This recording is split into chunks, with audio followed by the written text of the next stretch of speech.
राय जी महाराज की जय। ओम श्री बांके बिहारी महाराज की जय। डोंगरे जी महाराज की जय। श्री सुखदेव जी महाराज की जय। श्री परीक्षित महाराज की जय। ओम श्री कम गणपते नमो नमः। ओम श्री वक्रतुंड महाकाय सूर्यकोटि समप्रभ निर्विघ्नं कुरु मे देव सर्वकार्येषु सर्वदा। ओम श्री गजानन गणपति महाराज की जय। सौनु करो कल्याण हे दयालु प्रभु, सौनु करो कल्याण। श्री रामचंद्र भगवान की जय। ओम श्री हनुमान जी महाराज ना चरणों में वंदन। श्री गायत्री माता की जय। ओम नमो भगवते वासुदेवाय। ओम श्री भागवत भगवान जी महाराज की जय। ओम श्रीमद् भागवत रसामृत श्रीमद् भागवत महात्म्य। ओम नमः शिवाय। ओम नमः शिवाय। ओम नमः शिवाय। ओम करारविंदेन पदारविंदम मुखारविंदे विनवेशयन्तं वटस्य पत्रस्य पुटे शयानं बालं मुकुन्दं मनसा स्मरामि। હસ્તક કમળથી પોતાના હાથથી હસ્તક કમળથી ચરણ કમળને એટલે પગને લીધો. આવું નાનું બાળક હોય 6-8 મહિનાનું ત્યારે એ પોતાના હાથથી એને પગ પકડીને એનો જે અંગૂઠો છે એ ગોઠામાં લે છે. આવી જ રીતના શ્રી કૃષ્ણ પરમાત્મા હસ્તક કમળથી ચરણ કમલને મુખ કમલમાં પધરાવતા છે. વટતણા વટસ્ય પત્રસ્ય ફૂટે શયાનમ. વટતણા પાન ઉપર પોઢેલા એવા બાલ મુકુંદમ મનસા સ્મરામી. હું બાલ મુકુંદને મનથી સ્મરણ કરું છું. ઓમ શ્રી ભાગવત ભગવાનજી મહારાજના ચરણોમાં વંદન સાથે ડુંગરેજી મહારાજ સુખદેવજી મહારાજને કોટી કોટી નમસ્કાર. આજે 1 જુલાઈ 1/7/2026 મંગળવાર છે. અષાઢ સુદ છઠ છે અને આજથી આપણે આ કથાનો પ્રારંભ ફરીથી કરી રહ્યા છીએ. આ કથા રિપીટ ટુ રિપીટ થઈ રહી છે. આજે આપણે શ્રીમદ્ ભાગવત રસામૃત પૂજ્ય ડોંગરેજી મહારાજ કથિત આ કથા આપને સમક્ષ રજૂ કરતાં મને અનહદ આનંદ થાય છે. આપ શાંતિથી સાંભળશો એવા ભાવવંદના સાથે. સચ્ચિદાનંદ સ્વરૂપ પરમાત્મા એવા શ્રી કૃષ્ણ છે જેને દર્શન કરવાથી માનવ જન્મ સફળ થાય છે. પરમાત્માએ માનવને એવી શક્તિ આપી છે, એવી બુદ્ધિ આપી છે કે માનવ એ શક્તિ અને બુદ્ધિનો સદુપયોગ કરે, ભગવાનના માટે ઉપયોગ કરે તો એને મળતા પહેલાં જ પરમાત્માના દર્શન થાય. પરંતુ ઘણા ભાગે માનવ બુદ્ધિનો ઉપયોગ પૈસા માટે કરે છે, શક્તિનો ઉપયોગ ભોગ માટે કરે છે અને તેથી તે અંતકાળમાં બહુ જ પસ્તાય છે. શક્તિ અને બુદ્ધિ પરમાત્માને માટે છે. આ દુર્લભ માનવ શરીર પામીને પરમાત્માના દર્શન માટે જે પ્રયત્ન નથી કરતો એ જીવછીની પોતાની જ હિંસા કરી રહ્યો છે. એને ઋષિઓએ આત્મહત્યારો કહ્યો છે. આજની કથા આપણે શ્રી કૃષ્ણ પરમાત્માને સમર્પિત કરીએ. ખૂબ સરસ મજાની આ કથા ભગવાન સાંભળે છે એવા ભાવ સાથે તેઓ પણ જેની ઈચ્છા રાખે છે કે અમને બધાને ભારતમાં આપણા દેશમાં જન્મ મળે. ભારત એ ભક્તિ ભૂમિ છે. જેણે બહુ જ પુણ્ય કર્યું હોય ને તે સુખ ભોગવવા સ્વર્ગમાં જાય, પરંતુ સ્વર્ગ કરતાં પણ ભારત દેશ આ શ્રેષ્ઠ છે. તેઓ ભક્તિ કરી શકતા નથી. ભક્તિ માનવ શરીરમાં જ થાય છે. જો માનવ ધારે તો સ્વભાવ સુધારી શકે છે. જપ કરશો, કથા સાંભળશો તો તમારો સ્વભાવ સુધરશે. સત્સંગ કરવાથી સ્વભાવ સુધરે છે. ભક્તિ કરવાથી જીવમાં પરમાત્માના સદ્ગુણ આવે છે અને ત્યારે માનવનો સ્વભાવ સુધરે છે. જેનો સ્વભાવ સુધર્યો એના મળતા પહેલાં જ મુક્તિ મળે છે. માનવ ધારે તો પાપ છોડી શકે છે અને પુણ્ય પણ કરી શકે છે. હૃદયમાં ભાવ ન હોય તો મંદિરમાં પથ્થરની મૂર્તિ દેખાય. વૈષ્ણવો મંદિરમાં મૂર્તિના દર્શન કરતા નથી, પરમાત્માના દર્શન કરે છે. તમે ખૂબ જ પ્રેમથી પ્રભુના દર્શન કરો, પ્રભુના ઉપકાર માનીને થોડી સ્તુતિ કરો, સંકલ્પ કરો કે આજથી મેં પાપ કરવાનું છોડી દીધું છે, આજથી હું ભગવાનની કથા સાંભળવાનું છું, આજથી હું સત્કર્મ કરીશ. હવે હું ભગવાનનો થયો છું, મારા ભગવાનને ગમે તેવું જ ભગવાનને ગમે એવું જ હું બોલીશ, મારા પ્રભુને ગમે ને એવું જ હું કામ કરીશ. આપણે શ્રીમદ ભાગવતમાં આ રસામૃતમાં આ કથા માહિતમ છે, અને કથા માહિતમમાં બધું જ આપણને ડોંગરીજી મારા સરસ સરસ સરસ આપણે સમજાવે. આ જીવ છે ઈશ્વરનો પુત્ર છે. આ જીવ પાપ કરીને ભગવાનના દર્શન કરવા જાય છે ને ત્યારે તેને જોતાં ભગવાનને સંકોચ થાય છે. ભગવાન ઠપકો આપે છે, આજે તારી સામે જોવાની પણ મને ઈચ્છા થતી નથી, મારો દીકરો થઈને તું આવું પાપ કરશ. ભગવાન નારાજ થાય છે. આપણે એવી રોજ ભાવના કરીએ કે હું જેની પૂજા કરું છું મારા ઈષ્ટદેવ આ શરીરમાં બિરાજે છે. શરીરમાં દેવના દર્શન તેને થાય છે કે જેને દેહમાં દ્રષ્ટિ નથી. માનવ શરીરમાં ભગવાનના દર્શન કરવા હોય તો દેહને જોશો નહીં. જે દેહને જુએ છે તેને દેવ દેખાતા નથી, તે દેવથી દૂર જાય છે. મળમૂત્રથી ભરેલું આ શરીર બહુ જોવાલાયક નથી. આ શરીર ખરેખર બહુ સારું હોય તો તેમાંથી પ્રાણ નીકળ્યા પછી ઘરમાં કેમ સાચવી નથી રાખતા? જો તે સારી વસ્તુ હોય તો લોકો ઉતાવળથી કાઢવા માટે ઘરેથી બહાર અગ્નિ સંસ્કાર કરાવવા માટે કેમ ઉતાવળ કરે છે? જલ્દી કાઢો. ઓલો છોકરો અમેરિકાથી હજી તો કોણ જાણે ક્યારે આવશે, ત્યાં તો આ ડેડ બોડીમાં વજન વધી જશે. જે વ્યક્તિ હાલતો ચાલતો હતો એ પછી ડેડ બોડી થઈ જાય છે. એવું ન કહેવામાં આવે કે રમણીકભાઈ છે, ચાલો રમણીકભાઈને લઈ લ્યો, હાલો રમણીકભાઈને ત્યાં લઈ જાઓ. પછી રમણીકભાઈ નથી રહેતા, પરંતુ આપણે એનો ઉલ્લેખ ડેડ બોડી તરીકે, મૃતદેહ તરીકે. શરીરની અંદર ભગવાન બિરાજેલા છે, તેથી શરીરની શોભા છે. દેહની શોભા દેવને લીધે છે. દેવના દર્શન તેને થાય છે જે દેહથી દ્રષ્ટિ હટાવે, જે દેહનું ચિંતન કરતો જ નથી. એટલે જ આજથી નિયમ લ્યો કે હું કોઈના શરીરથી નહીં જોઉં. 100 રૂપિયાની નોટમાં જેમ તમે ભાવનાથી પૈસાના દર્શન કરો છો, એમ પ્રત્યેક માનવ શરીરમાં તમે ભાવનાથી પરમાત્માના દર્શન કરો. તમે જે દેવની પૂજા કરો છો, દેવ સર્વમાં છે, સર્વશક્તિમાન છે. બોલવાની શક્તિ પરમાત્મા આપે છે, સાંભળવાની શક્તિ પણ ભગવાન આપે છે. પેરેલિસિસ થઈ જાય તો બોલી નથી શકતા, તકલીફ પડે બહુ.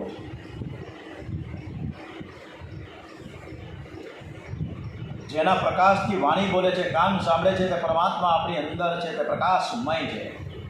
ઠાકોરજીના શરીરમાં રુધિર નથી, માંસ નથી, તેમનું શરીર કેવળ આનંદથી ભરેલું છે. સચ્ચિદાનંદ રૂપાય. તમને કોઈ સ્ત્રી દેખાય, પુરુષ દેખાય, બહારના સ્વરૂપને જોતા નહીં. બહારનું સ્વરૂપ બહુ સારું નથી, અંદરનું સ્વરૂપ બહુ સુંદર છે. તુલસીદાસજી મહારાજને સર્વમાં સીતારામ જ દેખાતા. સિયારામ મય શબ્દ જગદાની કરો પ્રણામ જોરી જુગ પાની. કેટલાકને કથામાં બેઠા બેઠા ઘર દેખાય છે, કેટલાકને ઘર છોડ્યા પછી ઘર વધારે યાદ આવે છે. કથામાં ઘર દેખાય તો ભગવાન કેમ ન દેખાય? તમારો જેમાં સાચો પ્રેમ છે તે તમને દેખાશે. માનવ શરીરમાં ભગવાનના દર્શન જે કરે છે ને તેને બહુ જ શાંતિ મળે છે. શાંતિ તેને મળે છે કે જેનું મન શુદ્ધ છે. મનને શુદ્ધ રાખવું હોય તો શરીરને જોશો નહીં. શરીરમાં બિરાજેલા પરમાત્માને જોવાની ટેવ પાડો તો તમારું મન બગડશે. જગત બગડ્યું નથી, આપણું મન બગડ્યું છે. આ સંસારને કોઈ સુધારી શકતો નથી, પરંતુ જેને દ્રષ્ટિ સુધારી છે તેની સૃષ્ટિ દિવ્ય બને છે. જેની દ્રષ્ટિ દિવ્ય તેની સૃષ્ટિ દિવ્ય. આપણી વિચારધારા પણ પવિત્ર અને ઉચ્ચ હોવી જોઈએ. આપણા નેગેટિવ વિચાર હશે તો સામે વ્યક્તિ નેગેટિવ જ દેખાય, એ આપણા પ્રત્યે નેગેટિવ જ વિચાર કરશે. આપણે હંમેશા સકારાત્મક પોઝિટિવ વલણ રાખીએ. ભગવાનના દર્શન સર્વકાળ કરો. કેટલાક લોકો મંદિરમાં 2-3 વાર દર્શન કરીને સંતોષ માને છે. હું 3 વાર દર્શન કરવા જાઉં છું, અને હું 3 વાર તો ઠાકોરજી હવેલીએ હળી કાઢીને જાઉં છું ને ફટાફટ દર્શન કરીને આવું છું. ત્યારે ભગવાન કહે કે બેટા તું 3 વાર મારા દર્શન કરવા આવે છે, ના નથી હે, પણ તને ખબર નથી કે હું 24 કલાક તારા દર્શન કરું છું. ભગવાન આખો દિવસ સર્વને જુએ છે. ઈશ્વર સર્વમાં છે અને ઈશ્વર કંઈ 7મા માળે બેઠા નથી કે 25મા માળે બેઠા નથી. તમે જ્યાં બેઠા છો ત્યાં તમારી સામે બેઠા છે. જીવને ઈશ્વર એક શરણ પણ છોડતા નથી. આ જીવ બહિર્મુખ છે, થોડી અંદર નજર કરે તો તેને ભગવાન દેખાય. વિધાતા ઇન્દ્રિયોને બહિર્મુખ બનાવી છે, તેથી અંદરના ભગવાન દેખાતા નથી. આપણે અંદરના ભગવાનને નિહાળવાના છે અને એ શ્રીમદ ભાગવતમાં, કારણ કે શ્રીમદ ભાગવત છે એ ભગવાને એનું તેજ આ ભાગવતમાં મુકતા કર્યા છે. એટલે હજારો વર્ષોથી આ કથા ગવાતી થાય છે, છતાં પણ આનંદ ને આનંદ એટલો ને એટલો જ આવે. પૃથ્વીમાં ભગવાન ન હોય તો સુગંધ આવે નહીં. વૈષ્ણવો સવારે ઉઠ્યા પછી ધરતી માને વંદન કરીને પગ મૂકે છે. આ પથ્થર નથી, આ માટી નથી, આ જમીન નથી, આ તો મારા ભગવાનની દિવ્ય શક્તિ છે. સમુદ્ર વસને દેવી પર્વત સ્તંડ મંડલે વિષ્ણુ પત્ની નમસ્તુભ્યમ પાદ સ્પર્શ સમક્ષ મેં. ધરતી માતા સર્વનું પાલન પોષણ કરે છે, મારી મા છે. મા પગ મૂકતા પહેલાં હું તમને વંદન કરું છું. સવારે જમણા નાકમાંથી શ્વાસ નીકળતો હોય તો ધરતી માને વંદન કરીને જમણો પગ ધરતી ઉપર મૂકો. સવારે ડાબા નાકમાંથી શ્વાસ નીકળતો હોય તો ધરતી માને વંદન કરીને પહેલાં ડાબો પગ ધરતી ઉપર મૂકો. પ્રાતઃકાળમાં 2 નાકમાંથી સમાનપણે શ્વાસ નીકળતો હોય તો ધરતી માને વંદન કરીને 2 પગ સાથે ધરતી ઉપર મૂકો. 2 નાકમાંથી સમાન પ્રમાણમાં જ્યારે શ્વાસ નીકળે છે ત્યારે સુષુમ્ના નાડી, એ સુષુમ્ના નાડી કહેવામાં આવે. ગોપાળ સમૂહમાં શ્રી ગોપાળજીનું નામ છે સુષુમ્ના માર્ગ સંચારી. સુષુમ્ના નાડી ચાલતી હોય ત્યારે ધ્યાન કરવા બેસવું, જપ કરવું. જમણા નાકમાંથી શ્વાસ નીકળે છે તે સૂર્ય નાડી અને ડાબા નાકમાંથી શ્વાસ નીકળે છે એને ચંદ્ર નાડી કહેવામાં આવે છે. માનવ કદાચ ક્રોધમાં ધરતી ઉપર ભલે પગ પછાડે પણ ધરતી માને કોઈ દિવસ ક્રોધ આવતો જ નથી. અને કદાચ ધરતી માને ગુસ્સો આવી જાય ને તો આપણા બધાનું અચ્યુતમ કેશવમ થઈ જાય. પછી જગતમાં કોઈ રહેશે નહીં, પણ મા સહન કરે છે. માને ક્રોધ આવતો નથી, દયા જ આવે છે. ધરતી એ સર્વની મા છે.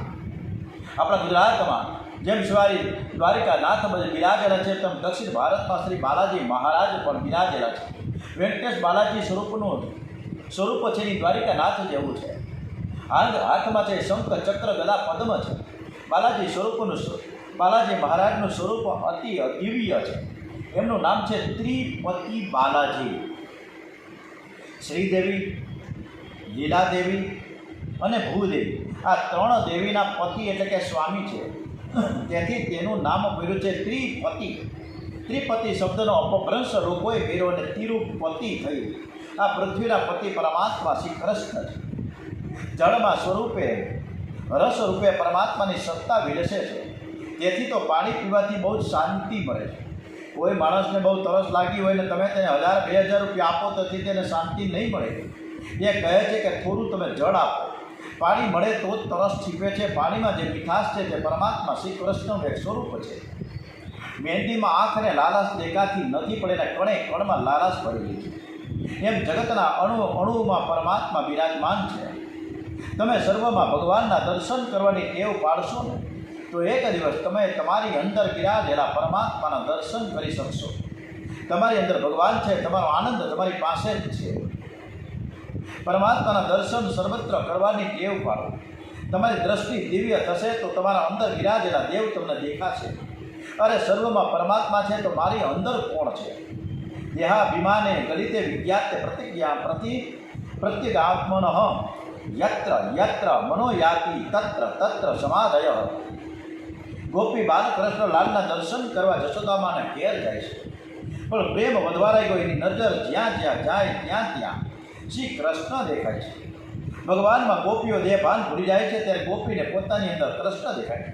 લાલી દેખન મય ગઈ તો મય ભી હો ગઈ લાલ. ભાગવત એ દર્શન શાસ્ત્ર છે. ભાગવત આ પ્રોક્તમ ભાગવત ભાગવતના પ્રધાન વક્તા આદિ નારાયણ પરમાત્મા છે. આદિનારાયણ પરમાત્માએ પહેલી વહેલી કથા કીધી. સૃષ્ટિના આરંભમાં પ્રભુએ આ બધી જ કથા બ્રહ્માજીને કઈ સંભળાવી. બ્રહ્માજી એ કથા નારદજીને સંભળાવી અને નારદજીએ એ કથા વ્યાસ મહર્ષિને સંભળાવી છે. વ્યાસજીએ સુખદેવજીને સંભળાવી અને સુખદેવજીએ પરીક્ષિત રાજાને સંભળાવી છે. અને પછી ડોંગરેજી મહારાજે આપણે બધાને ખૂબ સરસ મજાની કથા કરી અને આજે એ જ કથા આપણે એનું ગાન કરીએ છીએ અને સાંભળીએ છીએ. ભાગવતના પ્રધાન વક્તા તો આદિનારાયણ પરમાત્મા છે. ભગવાનને દયાવી આ જીવ મારા દર્શન કરે તો તેના દુઃખનો અંત આવે. પૈસાથી તમને સુખ મળશે પણ પૈસાથી દુઃખનો અંત નહીં આવે. જેના હાથમાં પૈસો છે તે સુખ ભલે ભોગવે એને દુઃખ ભોગવવું જ પડશે. પરમાત્મા સાથે જે અતિશય પ્રેમ કરે છે, પરમાત્માના જે દર્શન કરે છે એના જ દુઃખનો અંત આવે છે. પ્રભુએ કૃપા કરીને પોતાના દર્શન માટે જે સરળ સાધન બનાવ્યું છે તેને ભાગવત કહે છે. પરમાત્માના દર્શન માટે વેદમાં, ઉપનિષદમાં, ગીતાજીમાં અનેક સાધનો બતાવ્યા છે. એ બધા જ સાધન સારા છે, પણ વ્યાસ નારાયણને લાગ્યું કે ઉપનિષદમાં, બ્રહ્મસૂત્રમાં, ગીતાજીમાં જે પરમ માર્ગદર્શન મળ્યું છે, આપ્યું છે, એ કળિયુગના લોકોને બહુ ઉપયોગી નહીં થાય. ઉપનિષદમાં પરમાત્માના દર્શન માટે ખાસ આજ્ઞા કરી છે કે સર્વનો ત્યાગ કરો. ન કર્મણા ન પ્રજ્યા ધનેન ત્યાગેન કૈના મૃત્યત્વ માનસું પરેણ નાકમ નિહિતમ ગુહાયામ વિભ્રાજતય યદ્યતયો વિસંતિ. કર્મથી મુક્તિ મળતી નથી. પુત્રથી જો દીકરા હોય તો મુક્તિ મળતી નથી કે નથી મળતી ધનથી. અમર તત્વની પ્રાપ્તિ તો માત્ર ત્યાગથી થાય છે. ઉપનિષદ તો એમ કહે છે કે પરમાત્મા માટે તમે બધું જ છોડો, સર્વનો ત્યાગ કરો. ત્યાગની વાતો કરવી સહેલી છે, મનથી ત્યાગ કરવો બહુ જ કઠણ છે. લોકો બધું જ છોડીને કથામાં બેસે છે, પણ કેટલાકને કથામાં બેઠા બેઠા ઘર દેખાય છે. અરે ઘર તો શું, બહાર ચંપલ પડ્યા હોય ને એ પણ દેખાય. નવા છે કોઈક લઈ જાય તો. માનવ મનથી ત્યાગ કરતો નથી. સચ્ચા ત્યાગ કબીર કા જો દિલ સે દિયો ઉતાર. કળિયુગનો માનવ ત્યાગ કરી શકતો નથી. માનવ બહિરંગમાં કંઈક ત્યાગ કરે છે. તનથી ત્યાગ કરે પણ મનથી ત્યાગ કરી શકતો નથી. કેટલાક તો કથામાં આવે તો 5 સોપારી લઈને આવે. હવે તો માવાને ગુટકા પણ આવી ગયા, ચોયડા જ કર્યા. થૂકા થૂક કરે. કળિયુગમાં માનવ આવી સાધારણ વસ્તુ પણ છોડી શકતો નથી. એને કહો કે તું કામ છોડ, ક્રોધ છોડ, તો માનવ કહે છે મારે કાંઈ છોડવું જ નથી. સુખ ભોગવતા ભોગવતા ભગવાન મળી જતા હોય તો વધારે સારું. ઉપનિષદ કહે છે કે ભગવાન જોઈતા હોય તો ભોગ છોડો, ભોગનો ત્યાગ કરશો તો જ ભગવાન મળશે. કળિયુગનો માનવ બધું ભેગું કરી શકે છે પણ કશું છોડી શકતો નથી. એક ભાઈ મને કહેતા હતા કે મહારાજ તમે છોડવાની કંઈક વાત ના કરો, મારે કંઈ છોડવું નથી, કંઈ પણ છોડ્યા વિના તમારા ભગવાનના મને જો દર્શન થતા હોય એવો કંઈ ઉપાય બતાવો. મનુષ્યને કોઈ છોડવું નથી. માનવને ભગવાન જોઈએ છે પણ સંસારના ભોગ છોડવા નથી. ભોગ ભોગવતા જો ભગવાન મળી જાય તો બેટા. વ્યાસ મહર્ષિ જાણતા હતા કે કળિયુગમાં માનવનું જીવન કેવું થશે. કળિયુગના માનવીનું જીવન અર્થ અને કામમાં જ પૂરું થઈ જશે. એ કાંઈ છોડી શકશે નહીં. ઉપનિષદનું જ્ઞાન અતિ દિવ્ય છે પણ કળિયુગના વિલાસી જીવો ઉપનિષદનું જ્ઞાન પતાવી નહીં શકે. લોકોને ઘરમાં શાંતિ મળતી નથી અને તેથી સાંજે બાગ બગીચામાં ફરવા જાય છે. હવે તો જુદા જુદા સેમિનાર અને શિબિરો કરવા જાય, પાછા અન્ય ના જાય. માનવ ઘર છોડી શકતો નથી અને ઘરમાં શાંતિથી રહી શકતો નથી. ઈશ્વરની આ જ માયા છે. ડોંગરેજી મહારાજે એકદમ સરસ પરફેક્ટ વાત લીધી કે ઘરમાં શાંતિ તો મળતી જ નથી એટલે બધાએ હવા ખાવા જાય છે.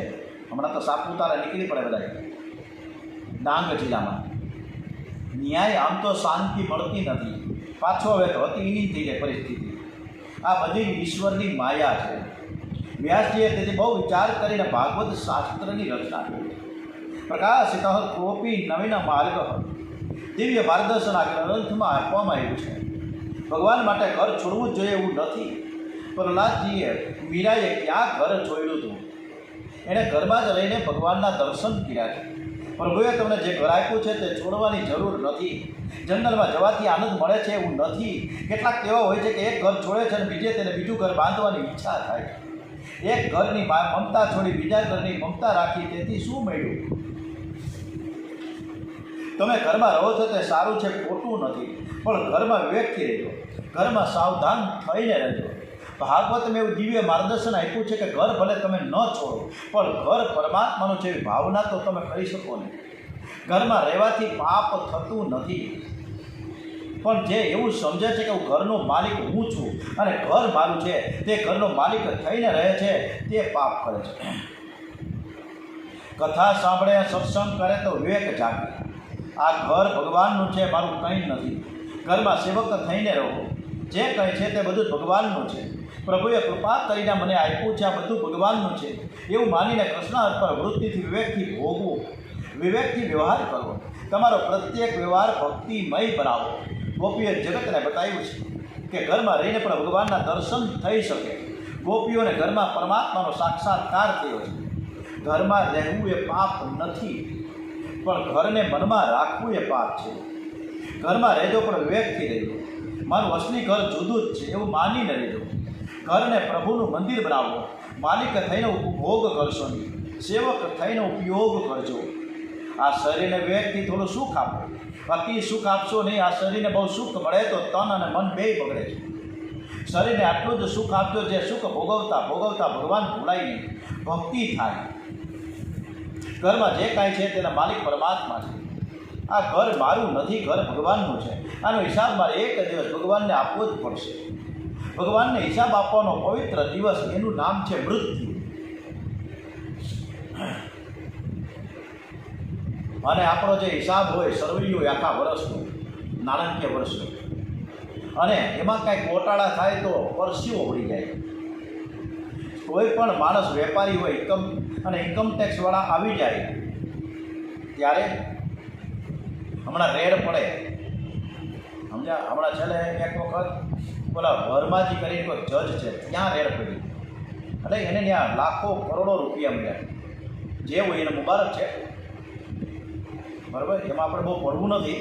પણ આપણે બધા જ કાંઈક ને કાંઈક આપણે બધા જ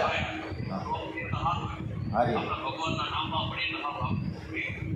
એટલે ઓકે, આપણે બધા જ આપણે ભગવાનને વંદન કરતા રહીએ.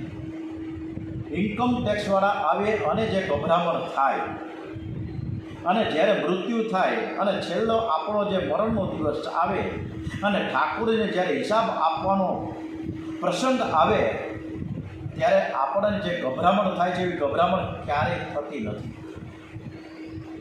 એટલે આપણો જીવનનો તમામ હિસાબ આપણે ચોખ્ખો રાખીએ. જે એટલે જ અંતકાળમાં એને શાંતિ મળે છે. એનું મન એમ વિચાર કરે કે હું તો સારી જગ્યામાં જવાનું. માણસને મરતી વખતે ગભરામણ કેમ થાય છે? તેના હિસાબમાં ગોટાળો હોય છે. ભગવાન હિસાબ માંગશે. ભગવાન આપણને પૂછશે કે તું અનુદાન કેમ કરતો ન હતો? તું ગરીબને 5 પૈસો 10 પૈસો કેમ આપતો ન હતો? પૂછશે. મેં તને આંખ આપી હતી, તે આંખથી તે શું કર્યું? મેં તને મન આપ્યું છે, તેનાથી તે શું કર્યું? પરમાત્માએ આપણને હાથ અને પગ આપ્યા છે, પૂછશે કે તે હાથ પગથી કોઈ સેવા કરી કર્યા કે નથી કર્યા? મેં તને તન આપ્યું છે, મન આપ્યું છે, ધન આપ્યું છે, તો એનો ઉપયોગ તે શું કર્યા? પણ ત્યારે આપણી પાસે કોઈ જવાબ નહીં હોય. આપણે જવાબ દેવા માટે આપણે લાયક નહીં હોઈએ. સુખદેવજી મહારાજ આમ કહ્યું ત્યારે પરીક્ષિત મહારાજ બોલ્યા છે કે મારા મનમાં હવે કોઈ શંકા રહી નથી. જ્યારે છેલ્લે 12મા સ્કંદમાં સુખદેવજી મહારાજ પરીક્ષિત રાજાને કહે છે કે આખી કથા મેં પહેલેથી છેલ્લે સુધી સરસ મજાની તને વાત કરી, અને આ કથામાં કાંઈ પણ હજી શંકા હોય, કાંઈ પ્રશ્ન હોય, કાંઈ સમસ્યા હોય તો તું પૂછી શકશ. ત્યારે પરીક્ષિત રાજા સુખદેવજી મહારાજને કહે છે કે મારા મનમાં હવે કંઈ શંકા જ નથી. કારણ કે ભાગવતની કથા એવી મધુર છે કે તે સાંભળ્યા પછી મનમાં કોઈ શંકા રહેશે નહીં. કેટલાક લોકો પ્રશ્નો પૂછે છે. જે લોકો વધારે પ્રશ્નો પૂછે છે તે ઘણા ભાગે પ્રભુના નામનો પ્રેમથી જપ કરતા નથી, પરમાત્માની પ્રેમથી પૂજા કરતા નથી. જે પ્રેમથી પરમાત્માની સેવા પૂજા કરે તેને પરમાત્મા બધું જ સમજાવે છે. પ્રશ્ન એ પૂછે છે કે જે શાંતિથી કથા સાંભળતો નથી. ભાગવતની કથા વ્યાસજી એવી રીતે કરી છે કે વક્તા પ્રેમથી કથા કરે અને શ્રોતાઓ બરાબર શાંતિથી શ્રવણ કરે તો મનમાં કોઈ શંકા રહેશે જ નહીં. કોઈ વખત કથામાં તમને અનુભવ થશે કે આજની કથા કાંઈક મારા માટેની છે, મને આ પૂછવાની શું ઈચ્છા, કાંઈક ઈચ્છા થાય છે, મારી શંકાનું સમાધાન આજે થઈ ગયું છે. નમસ્તુસ્તે વ્યાસ વિશાળ બુદ્ધે. ભાગવતમાં કેવળ જ્ઞાન ભક્તિનું વર્ણન આવે એવું નથી, વ્યવહારનો બોધ પણ બહુ જ આવે છે. ભાગવતમાં સ્ત્રી ધર્મ સમજાવ્યો છે, પુરુષ ધર્મ સમજાવ્યો છે, માતા કેવી હોવી જોઈએ, પિતા કેવા હોવા જોઈએ, ભાઈ કેવા હોવા જોઈએ, આ બધું જ ભાગવત સમજાવે છે. આપણે કેવી રીતે ખાવું જોઈએ, કેવી રીતે રહેવું જોઈએ, આ ભાગવતમાં લખ્યું છે. ભાગવતમાં વ્યાસજીએ કંઈ છોડ્યું જ નથી. વ્યાસજીને ભાગવત અને મહાભારત માટે એવું સાત્વિક અભિમાન છે કે જે મારા ગ્રંથમાં નથી, તે સંસારમાં અન્યત્ર કોઈ ગ્રંથમાં નથી. યદિ હાસ્તિ તદન્યંત્ર યન્ને હાસ્તિ ન પુત્ર ચિત્ત. ભાગવતમાં છે તે જ બીજા ગ્રંથોમાં છે. વૃદ્ધાવસ્થામાં વ્યાસજીએ ભાગવતની રચના કરી છે. ભાગવતની રચના કર્યા પછી વ્યાસજીએ કલમ મૂકી દીધી. હવે મારે કંઈ બોલવું નથી, કંઈ લખવું નથી, પ્રભુએ મને જે કંઈ આપ્યું હતું તે જરા પણ સંકોચ રાખ્યા વિના આ સમાજ સેવામાં મેં સમર્પણ કર્યું છે. ભાગવતની કથા તમને નિસંદેહ બનાવશે, તમારા સ્વરૂપનું તમને ભાન કરાવશે. ભાગવતની કથા છે એ તમને પરમાત્માના દર્શનની આંખ આપશે, પરમ પ્રેમનું દાન કરશે. ભાગવતની કથા તમારા સ્વભાવને સુધારશે. ભાગવતની કથા છે મરણને મંગલમય બનાવશે. આ કથા અતિ દિવ્ય છે, અતિ મધુર છે, મધુરમાં મધુર છે. ભાગવતના આરંભમાં પૂજન માટે વ્યાસજીએ ગણપતિ મહારાજનું આહ્વાન કર્યું છે. હરિ ઓમ ગાણાનાંતઃ ગાણપતિ ગુણ. અમે આજે મંગળવાર છે અને ગણપતિ બાપાનો વાર છે. ગણપતિ મહારાજનું પૂજન અર્ચન થતું હોય ત્યારે આપણે ભગવાનને આહ્વાન કરીએ.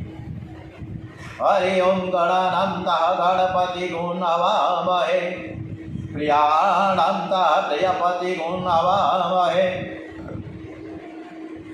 નિધિનાંતઃ નિધિપતિ ગુણ અવામહે. વસો મમ અહમ જાની ગર્ભદમાત્મ દાસે ગર્ભદમ. ઓમ શ્રી ગમ ગણપતે નમો નમઃ. શ્રી ગમ ગણપતે નમો નમઃ. શ્રી ગમ ગણપતે નમો નમઃ. શ્રી ગણપતિ મહારાજ ઉપસ્થિત થયા છે. વ્યાસજીએ કહ્યું કે મારે ભાગવત શાસ્ત્રની રચના કરવી છે તો પત્ર લખશે કોણ? ગણપતિ કહે હું લખવા તૈયાર છું, પરંતુ એક શરણ પર હું નવરો નહીં બેસું. ગણપતિજીનું વાહન ઉંદર છે. ઉંદર એ ઉદ્યોગનું પ્રતીક છે, કાંઈતા જ કરે અને કાંઈપા જ કરે. ઉદ્યોગ ઉંદર ઉપર બેસે, ઉદ્યોગ કરે છે, રિદ્ધિ ને સિદ્ધિ એની દાસી થાય છે. સતત ઉદ્યોગ કરો, સતત પ્રવૃત્તિ કરો, એક શરણ પણ ઈશ્વરના ચિંતન વગર બેસો નહીં. જે નવરો બેસતો નથી તેનું અમંગળ થતું નથી. પ્રત્યેક કાર્યના આરંભમાં ગણપતિજીની પૂજા કરવામાં આવે છે. ગણપતિનું પૂજન કરવું એટલે જીતેન્દ્રિય કરવું. ગણપતિ વિઘ્ન હરતા છે. ગણપતિ જે વ્યાસજીને કહ્યું કે હું એક શરણ પણ નવરો નહીં બેસું, તમારે 24 કલાક કથા કરવી જ પડશે. ત્યારે વ્યાસજીએ કહ્યું કે હું જે બોલું તે યોગ્ય છે કે અયોગ્ય એનો વિચાર કરીને તમારે લખવાનું છે. ગણપતિ મહારાજ થયા લેખક અને વ્યાસજી થયા વક્તા. 100 શ્લોક થાય તો વ્યાસજીએ કોઈ શ્લોક મૂકી દે છે એનો વિચાર કરવામાં ગણપતિને સમય લાગે. ત્યાં સુધીમાં વ્યાસજી પોતાના બીજા કાર્યો પતાવી ગયા છે. આમ કરીને આ કથા ખૂબ સરસ રીતે તૈયાર થઈ છે. શ્રીમદ ભાગવત કથાનું જે લેખન થયું, જે વ્યાસજીએ આ કથાની જે રચના કરી છે ગણપતિ મહારાજની સમક્ષમાં, એ માના બદ્રીનાથ જતા 4 ધામ પૈકી બદ્રીનાથ, અને અમે 4 ધામમાં આપણે બદ્રીનાથનો પણ પાછો સમાવેશ થઈ જાય. 4 ધામ છે ઉત્તરાખંડમાં છે એની વાત છે, અને બીજા 4 છે દ્વારકાપુરી આવે છે, રામેશ્વર આવે છે, બદ્રીનાથજી આવે છે. આ બધા જ છે એ ધામ છે, અને એ ધામ પૈકી બદ્રીનાથ. અને બદ્રીનાથની પાછળ માના ગામ છે 4 કિલોમીટર, અને એ માના ગામ જ્યાં છેલ્લું ગામ છે આપણો ભારત દેશનું છેલ્લું ગામ માના.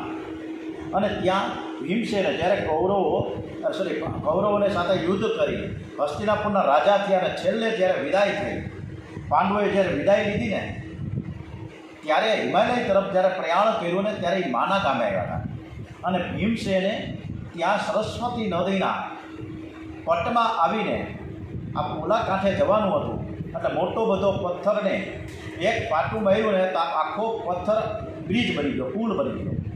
આજે એ માના ગામમાં ભીમ પુલ છે અને ત્યાં વ્યાસ ગુફા પણ છે. એટલે ભવિષ્યમાં કોઈને બદ્રીનાથ જવું હોય તો 100% તમારે 4 કિલોમીટર વાહને ત્યાં મળે છે અને ચાલી પણ જઈ શકાય છે. તો ત્યાં તમે જજો કે જે જગ્યા ઉપર આપણે આ કથાનો આરંભ થયો છે. સાથે સાથે ત્યાં સરસ્વતી નદી છે જેનું ઉદ્ગમ સ્થાન છે ત્યાં. અને સરસ્વતી નદી ખડખડ કરતી વહેતી હતી ત્યારે ગણપતિ મહારાજને વિક્ષેપ થતો હતો. એટલે એને સરસ્વતી માતાને વિનંતી કરી કે તમે અવાજ ઓછો કરો.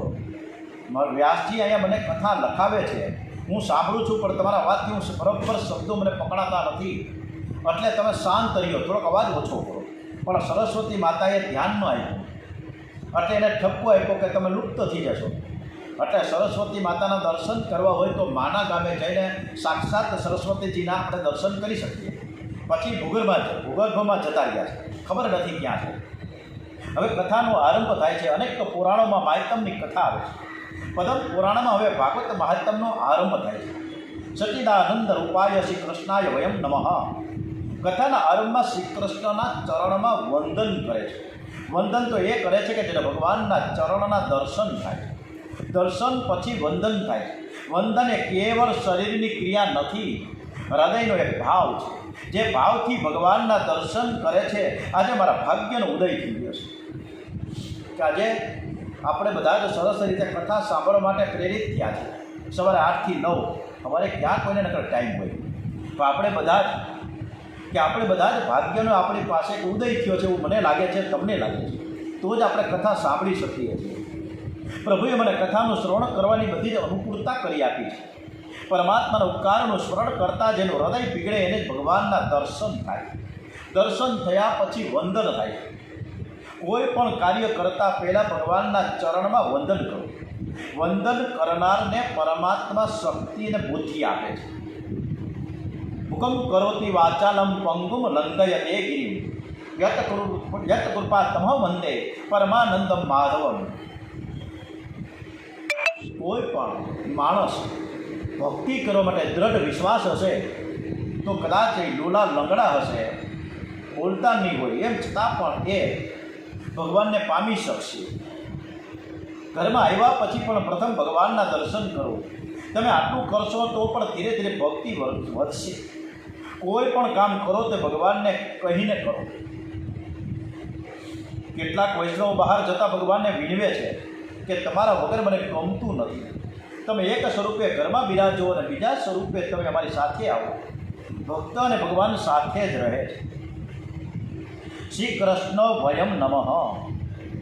એકલા કૃષ્ણને નહીં પણ શ્રી કૃષ્ણને વંદન કર્યું છે. સનાતન ધર્મમાં શક્તિ વિશિષ્ટ બ્રહ્મની પૂજા છે. નિરાકર બ્રહ્મની પૂજા થઈ શકે નહીં. મારે નહીં, તારે પણ નહીં. એ કૃપા કરી શકે નહીં. એ બ્રહ્મ જ્યારે શક્તિ વિશિષ્ટ બને ત્યારે જ કૃપા કરી શકે. સીતારામની પૂજા થાય છે, રાધા કૃષ્ણની પૂજા થાય છે. બ્રહ્મ જ્યારે શક્તિ વિશિષ્ટ બને છે ને ત્યારે તેની પૂજા થાય. શ્રી અર્થનો છે રાધાજી, એટલે ખાલી કૃષ્ણને વંદન નથી કર્યા સુખદેવજી મહારાજે, પણ શ્રી કૃષ્ણાય વયમ નમઃ. અને શ્રીનો અર્થ છે રાધાજી. જગતનો આધાર કૃષ્ણ છે અને કૃષ્ણનો આધાર રાધા છે. આધારમાં આધાર શબ્દ મેળવો તો રાધા બને. અને યુટ્યુબમાં બહુ સરસ મજાની રાધા નામ ધૂન તમે કાઢજો, બહુ આનંદ આવશે. વૃંદાવનના સાધુ આખો દિવસ શ્રી રાધે શ્રી રાધે શ્રી રાધે શ્રી રાધે રટે છે. રાધાજીની કૃપા વિના જીવ કૃષ્ણ પાસે જઈ ન શકે. જીવનમાં એવો સમય આવે છે કે જ્યારે માનવ એવું બોલે છે કે હું સુખી છું, અને ત્યારે એને બધી જ અનુકૂળતા કરી આપે છે. વધારે ભક્તિ કરવા માટે, વધારે પરોપકાર કરવા માટે ભગવાન એને સુખ આપે છે. પણ બધી જ અનુકૂળતા મળે ત્યારે માનવી વધારે ભક્તિ કરી શકતો નથી. એ વધારે વાસના સુખ ભોગવે છે. ભગવાને આપેલી તક જીવ ગુમાવે છે ને ત્યારે ભગવાનને ખોટું લાગે છે. આ જીવ લાયક નથી. ભગવાન એને સજા કરે છે. પ્રભુને ક્રોધ આવે છે ત્યારે શ્રી રાધાજી ભગવાનને સમજાવે છે કે દયા રાખો. એ જીવ દુષ્ટ છે, પણ તમે તો દયાળુ છો ને. હવે એ સુધરી જશે. રાધાજી ભલામણ કરે છે. પરમાત્માની કૃપા શક્તિ જ રાધાજી છે. શ્રી રાધાજી પ્રભુને સમજાવે, આ જીવ મારે શરણે આવ્યો છે, મને દયા આવે છે. એટલે જ વૃંદાવનની પ્રજા, ગોકુળ બરસાના રમણ રહેતી, આ બધી જ ત્યાંના લોકો છે એ રાધાજીને પહેલાં બનાવે, રાધાજીની માનતા કરે અને રાધાજી મારફત કૃષ્ણ ભગવાનને કેવડાવે કે તમે મારું કામ કરાવી દો. શ્રી ધામ વૃંદાવનમાં શ્રી રાધાજી સાથે પરમાત્મા નિત્ય લીલા કરે. તે કદી મોટા થતા જ નથી, આજે પણ લીલા કરે છે. અધિકારી વૈષ્ણવને દર્શન પણ થાય છે. વ્યાસ મહારાજ આરંભમાં એકલા કૃષ્ણને નહીં પણ શ્રી રાધે કૃષ્ણને વંદન કરે છે. શ્રી કૃષ્ણ ભગવાનને વંદન કરીને પછી સુખદેવજીને વંદન કરે છે. ભાગવતના પ્રધાન વક્તા શ્રી સુખદેવજી મહારાજ છે. શ્રી સુખદેવજી મહારાજ એ શિવ સ્વરૂપ છે. ભગવાન શંકર સુખદેવજીના સ્વરૂપે પ્રગટ થયા છે. ભાગવત શાસ્ત્રની રચના થઈ. વ્યાસજીને ચિંતા થવા લાગી છે કે હું આ શાસ્ત્ર કોને આપું? સમાજના કલ્યાણ માટે રેચું છે, બહુ બોલ્યો, બહુ જ લખ્યું. હવે સંપૂર્ણપણે ઈશ્વર સાથે મારે સંબંધ જોડવો છે. પ્રભુથી વિખોટા પડેલા જીવો આ ભગવાનની સન્મુખ આવે એવા હેતુથી મેં ભાગવત શાસ્ત્ર બનાવ્યું છે. ભાગવત એ પ્રેમ શાસ્ત્ર છે. પ્રેમ શાસ્ત્રનો પ્રચાર અતિશય વિરક્ત હોય એ જ કરી શકીએ. સંસારના કોઈ પણ વિષયોની સાથે રાગ ન હોય એવો જન્મથી વૈરાગી કોણ મળે? કોઈ લાયક પુત્ર હોય તો તેને હું જ્ઞાન આપી શકું. તેથી આ જગતનું કલ્યાણ કરી શકે. સર્વે ભવંતુ સુખીનઃ સર્વે સંતુ નિરામયા. વ્યાસજીના ચિંતા છે. આવા વિચારથી વૃદ્ધાવસ્થામાં વ્યાસજીને પુત્રેક્ષણા જાગી છે. ભગવાન શંકર વૈરાગ્યનું સ્વરૂપ છે. ભગવાન શંકર નિરપેક્ષ છે. જગતને જેની અપેક્ષા છે તેનો શિવજીએ ત્યાગ કર્યો છે. ગુલાબના ફૂલ માટે કોઈ ઝઘડો કરે પણ ધતુરાના ફૂલ માટે કોઈ ઝઘડો ના કરે. શિવજી મહારાજને ધતુરાના ફૂલથી સંતોષ છે. વ્યાસજીએ શંકર ભગવાનની આરાધના, ઉપાસના અને તપશ્ચર્યા શરૂ કરી સ્તુતિ કરી છે. વંદે દેવમુમાપતિ સુરગુરમ વંદે જગત્કારણમ વંદે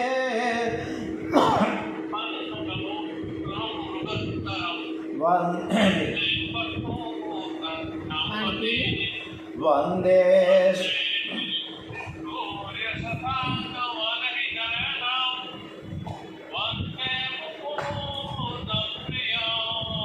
વંદે ભક્તજના ચ વરદમ વંદે શિવાં શંકરમ.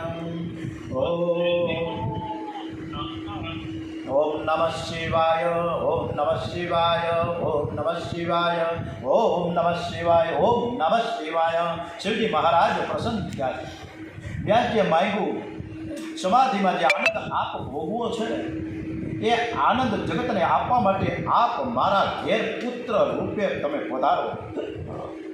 કેટલું સરસ મજાનું વ્યાસજીએ કીધું શિવજીને કે તમે જે સમાધિમાં બેસો અને સમાધિસ્થ થાવ અને ત્યારે જે તમને આનંદ મળે છે એ જ આનંદ તમે જગતને આપવા માટે પુત્ર રૂપે મારે ત્યાં પધારો. વ્યાસજીની માંગણી શિવજીએ સ્વીકારી. શિવ કૃપાથી વ્યાસજીના પત્ની વાટિકાજી એને ગર્ભ રહ્યો છે. સુખદેવજીનો જન્મ થયો. સુખદેવજી શિવજી મહારાજના, શિવજી ભગવાન મહાદેવના અવતાર હોવાથી જન્મથી જ પૂર્ણ નિર્વિકાર હતા. સુખદેવજીમાં જ્ઞાન, વૈરાગ્ય અને ભક્તિ પરિપૂર્ણ હતા. 16 વર્ષની અવસ્થામાં સુખદેવજીએ ઘરનો ત્યાગ કર્યો છે. જગતના અનેક જીવોનું કલ્યાણ કરવા માટે સુખદેવજી ઘર છોડીને જાય છે. પણ વ્યાસજીનો વિયોગ સહન ન થતો. હે દીકરા, હે દીકરા, હે પુત્ર, હે પુત્ર બૂમો પાડતા પડતા સુખદેવજી મહારાજ પાછળ પાછળ દોડ્યા છે.